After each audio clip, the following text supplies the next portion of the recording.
자, 오늘은 요한복음에 나타난 예수님의 7대 이적 마지막 7번째죠.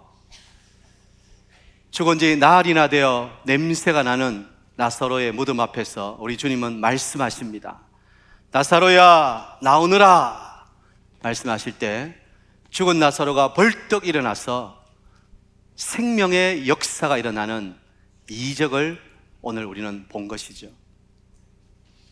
예수님께서 나사로를 살리신 것은 죽은 생명을 살릴 수 있는 능력이 주님 손에 있다는 것을 보여주신 것입니다. 주님을 믿는 모든 자들도 다시 살아나게 되리라는 확실한 예표인 것입니다.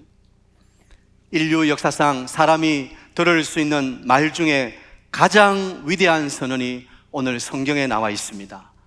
나는 부활이요 생명이니 나를 믿는 자는 죽어도 살겠고 무릇 살아서 나를 믿는 자는 영원히 죽지 아니하리라. 이 세상에서 누가 이런 담대한 선언을 할 수 있겠습니까? 오직 예수 그리스도 한 분뿐인 줄 믿습니다.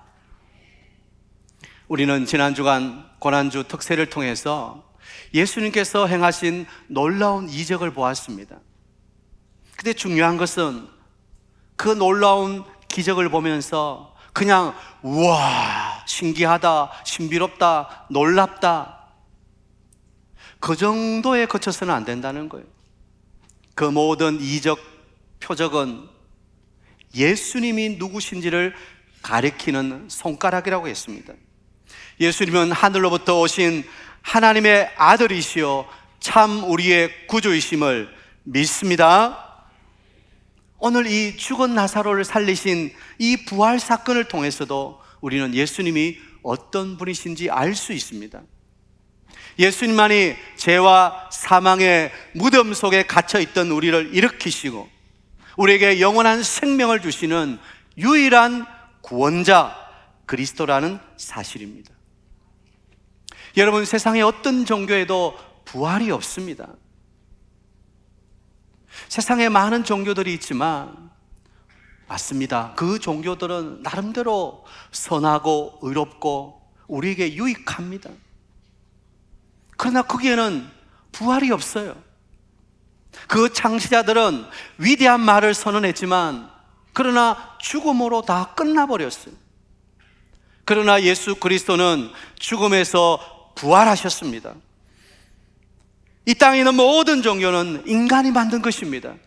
그러나 하늘에서 내려온 예수님, 그분은 죽음을 정복하시고 부활하셔서 우리에게 참 종교가 무엇인지를 보여주시는 거예요. 예수님은 부활을 통해 우리의 죄를 청산하시고 우리의 삶을 영생에 대한 소망으로 채워주시는 줄 믿습니다. 예수님을 통해서 우리의 죄와 사망이 사라졌어요. 우리의 절망은 사라지고 말았어요. 이제 우리에게는 죽음도 더 이상 끝이 아닌 거예요. 우리 기독교인들이 장례를 할 때 항상 소망을 이야기하죠. 물론 사랑하는 가족, 아버지, 어머니, 그리고 사랑했던 남편, 아내, 사랑하는 자식을 잃어버리는 이 슬픔을 누가 위로해 줄 수 있겠습니까? 그러나 그 속에서도 우리는 영원한 하늘 소망이 있는 거예요. 예수님이 죄와 사망의 모든 어둠의 권세를 이기셨기 때문에 그 예수 그리스도를 믿는 자도 부활의 소망이 있다는 거예요. 그래서 우리는 그 장례식을 영결식이라고 하지 않습니다. 영결, 무슨 뜻입니까? 영원한 이별이다. 세상 사람들은 죽음을 영원한 이별이라고 생각해요. 끝이라고 생각해요. 그러나 우리는 예수 안에서 부활의 소망이 있기에 죽음이 끝이 아닌 줄 믿습니다. 다시 살아난다는 거예요. 다시 하늘나라에서 영원한 생명을 얻게 된다는 거예요.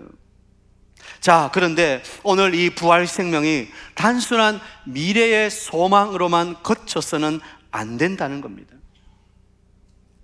오늘 성경을 보면 예수님께서 마르다에게 내 오라비가 다시 살아나리라 말씀하시죠. 그런데 마르다가 뭐라고 말합니까? 24절입니다. 마르다가 이르되 마지막 날 부활 때에는 다시 살아날 줄을 내가 아나이다. 마르다는 마지막 날 부활 때라고 말하고 있는 거예요. 지금 오빠를 잃어버리고 슬퍼하고 있는 지금 이 순간에는 별로 도움이 되지 않는다는 거예요. 여러분, 우리도 마찬가지 아닙니까?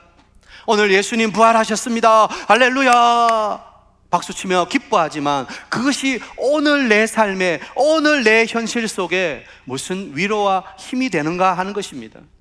부활의 소망을 죽어서 천국에 가서 누리는 미래적 소망으로만 남겨둘 때가 많다는 것입니다.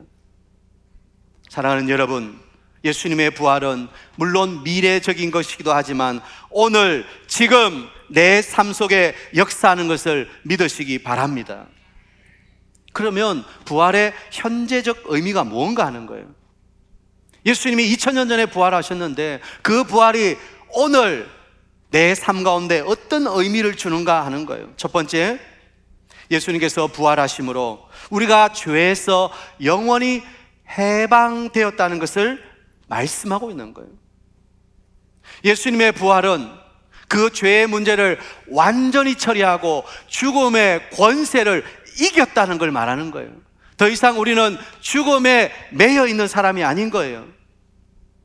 예수님은 우리의 모든 죄값, 과거의 죄, 현재의 죄, 미래의 죄를 짊어지셨어요. 십자가에 죽으시고 죄값을 다 갚아주셨어요. 또 부활하심으로 우리를 사망에서 생명으로 옮기셨어요. 그래서 오늘 우리는 그 예수님의 생명을 확신하고 누리는 거예요. 예수님의 부활을 이야기하면서도 여전히 죄의식 속에 아이고 나의 이 큰 죄를 어떻게 할꼬, 내 죄를 누가 갚아줄꼬, 내 더러운 죄를 어찌할꼬 하면서 죄의식 속에 갇혀 있어서는 안 된다는 거예요. 예수님의 부활은 우리의 모든 죄를 끝내주신 줄 믿으시기 바랍니다. 죄의 삭은 사망이에요. 죄 때문에 죽음이 왔어요. 그런데 죽음이 아니라 부활이 있는 것은 이제 우리의 죄의 문제가 다 해결되었다는 거예요. 누구 안에 있어요? 예수 그리스도 안에 있어요. 로마서 8장 1절 2절에 보면 그러므로 이제 그리스도 예수 안에 있는 자에게는 결코 정죄함이 없나니 이는 그리스도 예수 안에 있는 생명의 성령의 법이 죄와 사망의 법에서 너를 해방하였음이라. 할렐루야. 예수님은 부활하심으로 우리에게 그 부활의 능력이신 성령을 보내주셨어요. 그 성령이 우리 안에 오실 때 우리는 더 이상 죄에 갇혀서 정죄당하는 것이 아니라 너는 죄인이야, 너는 어쩔 수 없어, 그것 봐, 너는 안 돼, 그렇게 죄의식 속에 갇혀 있는 것이 아니라 우리는 해방된 거예요. 나는 이제 더 이상 죄인이 아니다. 예수님이 부활하심으로 내 모든 죄는 다 처리되었다. 예수님이 부활하심으로 내게는 새 생명의 역사가 임하였다. 우리는 이것을 믿고 확신하라는 거예요. 여러분, 예수님의 부활은 우리가 짊어졌던 죄의 채무를 벗어버리고 의의 옷으로 갈아입혀 주신 줄 믿으시기 바랍니다. 그래서 더 이상 우리는 하나님 앞에 부끄러움을 당하지 않는 거예요. 죄가 있는 자는 하나님 앞에 설 수가 없어요. 왜냐하면 하나님은 죄와 함께 하실 수 없기 때문에. 그런데 예수님이 죽으시고 부활하심으로 우리는 더 이상 죄인이 아니기에, 우리는 의롭다고 인침을 받았기에, 새 생명이 우리 안에 역사하고 있기 때문에, 죄의 문제가 다 처리되었기에 우리는 하나님 앞에 담대하게 설 수 있는 거예요. 오늘 우리가 이 자리에 나올 수 있는 것은 예수님이 부활하셨기 때문인 줄 믿으시기 바랍니다. 예수님의 부활은 우리의 모든 죄의 문제를 다 해결해 주시는 거예요. 그래서 오늘 현재적 부활의 능력은 나는 더 이상 죄인이 아니다, 예수님이 부활하심으로 내 안에 새 생명의 역사가 있다, 그것을 확신하고 살아가는 거예요. 받아봅시다. 나는 죄인이 아니라 의인입니다.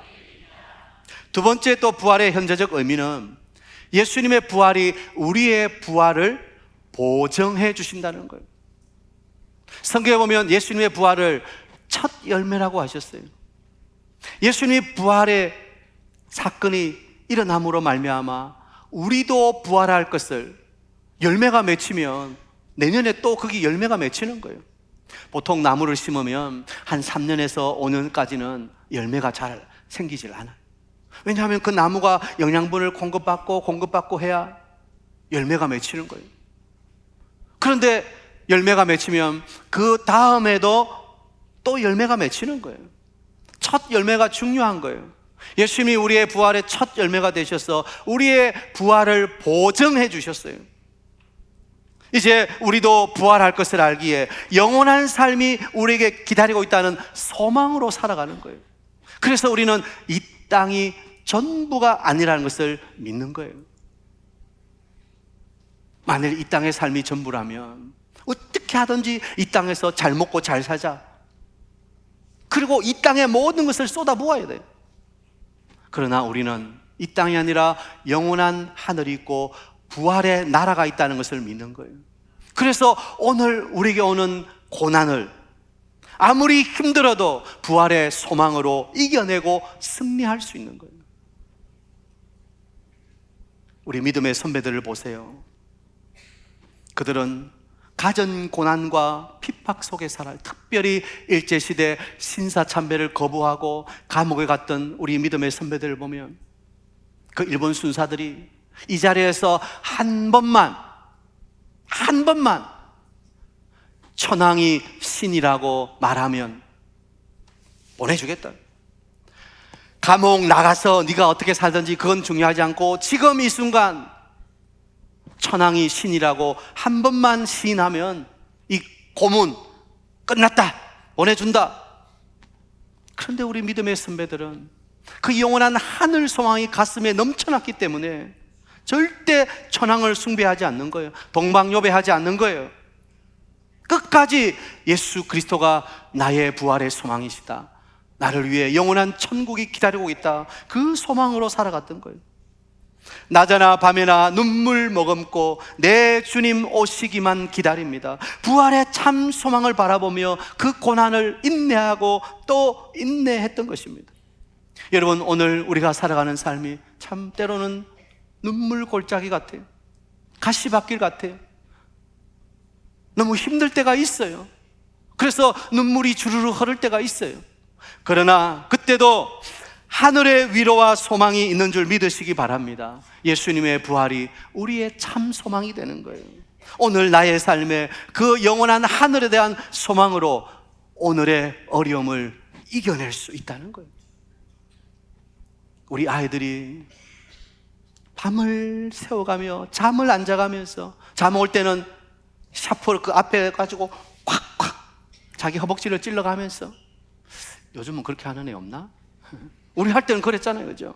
잠 오면 샤프 앞에 그 꼭지 해가지고 콕콕 찔러가지고 으악 하면서 잠을 깨면서 공부했잖아요.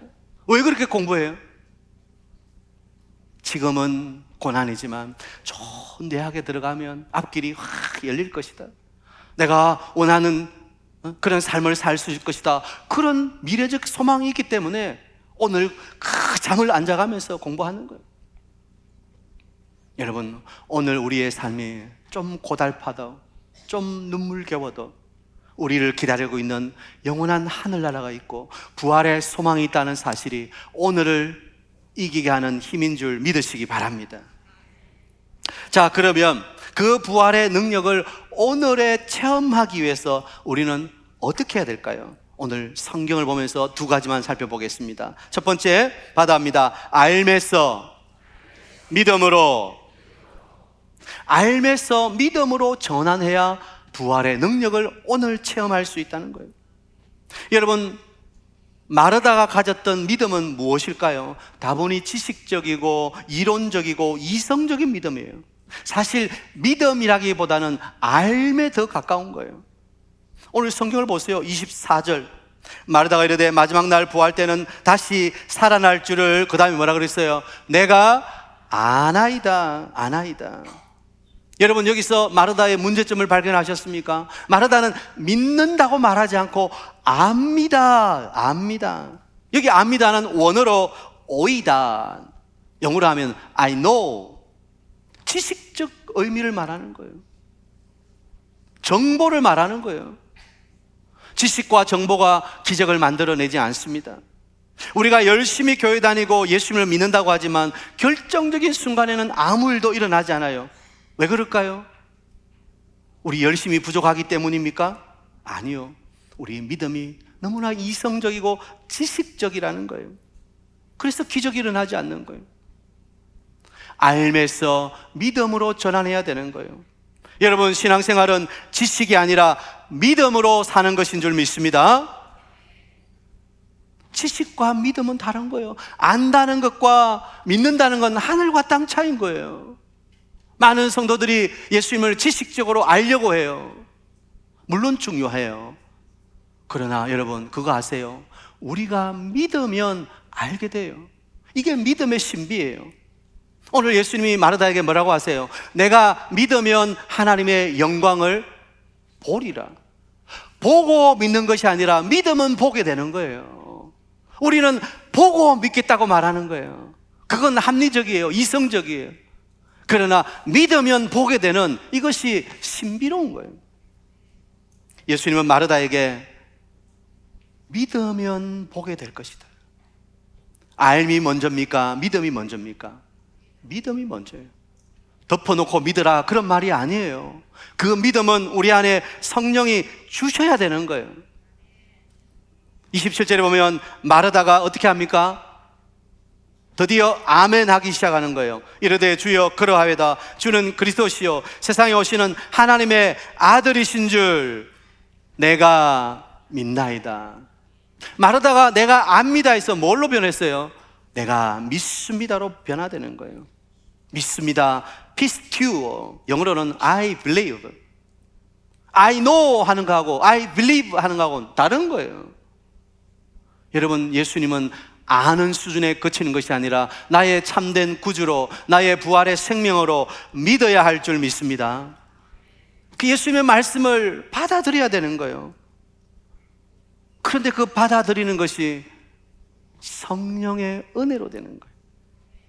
믿음은 성령이 부어주시는 은혜인 것입니다. 예수의 영이신, 부활의 영이신 성령께서 우리 마음에 그 부활의 능력을 믿고 경험할 수 있도록 우리에게 변화를 허락해 주시는 거예요. 저는 오늘 예배하는 여러분에게 이 부활의 영이신 성령께서 역사해 주시기를 축복합니다. 성령이 우리 안에 오시면 그 부활의 능력이 알면서, 지식에서 믿음의 고백으로 변화되는 거예요. 마르다는 예수님의 말씀을 듣고 변화되는 거예요. 압니다에서 믿습니다로 변화되는 거예요. 믿음이 오면 우리의 언어가 변화되는 거예요. 사랑하는 사이동교회 성도 여러분, 이 부활절 아침에 여러분 압니다라고 고백하는 것이 아니라 믿습니다 고백하게 되기를 축복합니다. 그러면 그 부활의 능력이 오늘 우리의 현실의 삶에 역사하게 되는 거예요. 왜냐하면 주님의 하시는 역사는 우리의 믿음을 통해서 일어나기 때문이에요. 우리가 요한복음을 계속 봤잖아요. 주님은 이적을 일으키십니다. 그러나 그 이적은 우리의 믿음의 반응과 함께 하는 거예요. 오늘 예배하는 우리 모든 성도님들이 부어주시는 성령 안에 알면서 믿음으로 전환되어 변화의 역사가 일어나게 되기를 축복합니다. 두 번째, 어떻게 오늘 우리의 삶에서 그 부활의 능력을 체험할 수 있는가? 내 마음의 돌을 옮겨야 된다는 거예요. 받아합시다. 마음의 돌을 옮겨야 합니다. 예수께서 무덤에 도착하시니까 큰 돌이 무덤을 막고 있어요. 그때 예수님이 어떻게 하시죠? 예수님이 그 돌문을 그냥 펑 터뜨리시지 않습니다. 예수님이 손가락으로 돌을 옮기시지 않습니다. 돌을 옮겨 놓으라 말씀하시는 거예요. 나사로를 살리는 것은 주님만이 하실 수 있는 일이지만 돌을 옮기는 것은 사람이 해야 되는 일이에요. 날마다 부활의 능력을 체험하기 위해서 반드시 우리가 해야 될 일은 우리 마음속에 있는 불신앙의 돌을 옮겨 놓는 거예요. 주님의 부활의 능력이 역사하는 걸림돌이 되는 돌을 옮겨야 되는 거예요. 여러분, 우리의 신앙을 돌로 꽉 막고 있는 것이 무엇입니까? 마르다처럼 제한적인 믿음, 이성적 믿음, 이론적 믿음 아닙니까? 주님의 기적을 막고 있는 내 안에 불신앙의 돌을 굴려버려야 되는 거예요. 그래야 나사로가 나올 수 있는 거예요. 그래야 생명의 기적을 체험할 수 있는 거예요. 구체적으로 말씀드리면, 교회에 나와 예배드리지만 마음을 열지 아니하고 예배 시간에 자꾸 딴 생각, 말씀에 집중하는 것이 아니라 오늘 목사님이 어떤 말씀을 주실까, 그 말씀에 집중하는 게 아니라 자꾸 자기의 생각이, 오만 가지 생각이 머릿속에 왔다 갔다 해요. 말씀은 도로지 아니하고 근심 걱정하다가 생각만 하다가 돌아가는 분이 있어요. 여러분, 그 세상의 생각의 돌을 옮기십시오. 말씀은 받지만 악한 습관을 끊지 못하고 번번이 실패하는 분이 계십니까? 말씀 들을 때는 아멘 하지만 돌아가서는 또 똑같이 죄를 먹고 마시는 반복적 습관적인 죄악에 있다는 거예요. 여러분, 구습의 돌을 옮기십시오. 과거의 아름다운 추억 속에 젖어 있는 분이 계십니까? 아, 옛날이요, 그때가 좋았어. 어느 교회를 가니까 교회가 부흥되는 게 싫대요. 성도들이 더 많이 오는 게 싫대. 왜 그러세요? 그러니까 누가 누군지도 잘 모르고 그냥 우리끼리 속닥하게 재미있게 신앙생활 하고 싶대요. 여러분, 과거의 돌을 옮겨 놓아야 돼요. 우리만의 삶이 아니라 함께하는 삶으로 더 우리는 복음의 문을 활짝 열어야 되는 거예요. 혹시라도 불안과 염려와 두려움에 떨고 계십니까? 무엇이 여러분을 그렇게 떨게 만드십니까? 예수님의 부활은 우리에게 평강을 가져다 주는 거예요. 예수님이 부활하시고 제자들이 오셔서 하신 첫 말씀이 뭡니까? 너에게 평강이 있을지어다. 예수님의 부활은 제자들에게 샬롬을 가져다 주시는 거예요. 요한복음 14장 27절에는 평안을 너에게 주니 곧 나의 평안을 너에게 주노라. 내가 너에게 주는 건 세상이 주는 것과 같지 않다는 거예요. 그러므로 너희는 마음에 근심하지도 말고 두려워하지도 말라는 거예요. 여러분, 그 부활의 주님의 평강이 우리에게 오면 우리 안에 있는 불안과 두려움과 근심과 걱정이 떠나가게 되는 줄 믿으시기 바랍니다. 그 불신의 돌을 옮겨야 되는 거예요. 예수님의 부활을 노래하면서도 내 안에 돌이 꽉 차가지고 주님의 기적이, 역사가 일어나지 않고 있다면 큰일인 거예요. 우리 안에 마음의 돌을 옮겨야 되는 거예요. 그래야 주님의 부활의 능력이 오늘 나와 함께 하는 거예요. 사랑하는 성도 여러분, 오늘 부활의 능력을 보기 위해서 여러분 마음을 굳게 막고 있는 돌을 옮겨 놓으시기를 바랍니다. 부활의 능력은 매년마다 부활절을 외치는 게 아니에요. 2000년 전에 일어났던 한 사건으로 끝나는 게 아니에요. 그리고 죽어서 나중에 천국 가서 누리는 것도 아니에요. 오늘 우리의 삶의 자리에서 그 예수의 부활의 능력이 우리와 함께하는 것을 체험하고 누려야 되는 거예요. 더 이상 죄에 갇혀있지 마십시오. 죄의식 속에 빠져있지 마세요. 자신을 그 감옥에 가두지 마세요. 예수님이 부활하심으로 죄와 사망의 모든 권세를 이미 깨뜨리셨어요. 우리가 이 땅에서 당하는 고난이 있다 할지라도 우리는 영원한 부활의 소망이 있기에 오늘도 인내하고 오늘도 그 하늘을 바라보며 승리하는 삶을 살 수 있는 거예요. 알면서 믿음으로 전환하세요. 여러분 마음의 돌을 옮기세요. 그래서 오늘 이 부활절 아침 여러분 모든 성도들의 마음속에, 가정 속에 부활의 능력이 역사하게 되기를 축복합니다. 자, 오늘 나가시면서 부활절 계란을 나눠드릴 텐데요, 이 부활절 계란의 의미가 뭐죠? 여러분이 아시는 것처럼 겉보기에는 딱딱하게 굳어있는 것 같지만 병아리가 그것을 깨고 나온다는 거예요. 새 생명이 나온다는 거예요. 죄와 사망의 권세를 깨고 무덤을 열고 예수님이 부활하신 것을 상징하는 거예요. 초기 기독교인들은 사순절이 끝나고 이 부활절에 이 계란을 나누면서 서로 부활의 기쁨을 함께 나누는 전통이 있었다고 합니다. 오늘 부활절 달걀을 나누실 때 여러분 안에, 그리고 여러분 이웃들에게도 이 부활의 기쁨과 소망이 넘치게 되길 축복합니다.